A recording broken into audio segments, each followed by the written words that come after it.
Western Greater Victoria teachers say they are worried about privatization in BC's education system. They say those fears are being prompted by a couple of lines that may have gone largely unnoticed in the throne speech in the legislature yesterday that call for more efficiency and less waste in the education ministry. Now, the issue had the minister responsible on the hot seat in question period today. A-News legislature reporter Shachi Curl has the story. She joins us now. Shachi. Hudson teachers and school trustees were taking plenty of notes when Lieutenant Governor Stephen Point outlined the Campbell government's plans for the months ahead, and many are worried it's going to add up to a lot of pain. As students on Vancouver Island and across BC focus on their lessons, trustees responsible for making sure they have essentials such as books and heat have been given some tough homework by the province. Balance budgets without cutting services.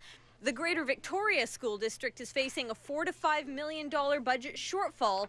Even then, the provincial government is looking to trim some more. Smarter approaches will allow more resources to be focused on students' learning needs, while less is spent on administrative costs. The local teachers union says it doesn't have a problem with saving money, but members point out no one's talking to them. Well, what I am concerned about is how they plan to do that. There's been absolutely no consultation with teachers. It was the subject on which New Democrats chose to focus during question period. Where exactly does government plan to trim the fat when it's clear that it's already cut the budget to the bone? And how does cutting programs for kids match up with the Liberal promise that they'll renew and revitalize education? Mr. Speaker, we've invested this year in education over $4.5 billion. On top of that, the opposition claims school districts are being asked to pick up costs that aren't directly related to the classroom, such as carbon offsets. That's not good for education, and it's not going to green our schools, Mr. Speaker.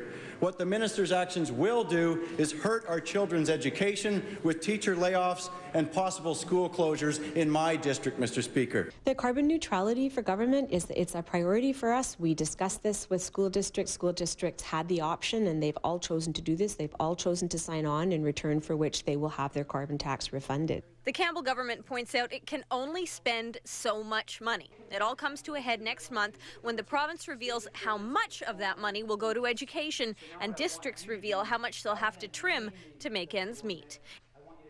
Now, Hudson, there is another point of view on this, and it's all about posturing. The education minister actually referred to it today as lobbying ahead of the budget. The idea being the worse you can make things sound, the more heat you put on government to pay up and mitigate those cuts. We'll have to see how hot around the collar the finance minister is feeling when he finalizes the budget next month. It'll happen soon enough, Shachi. Thank you. You're welcome.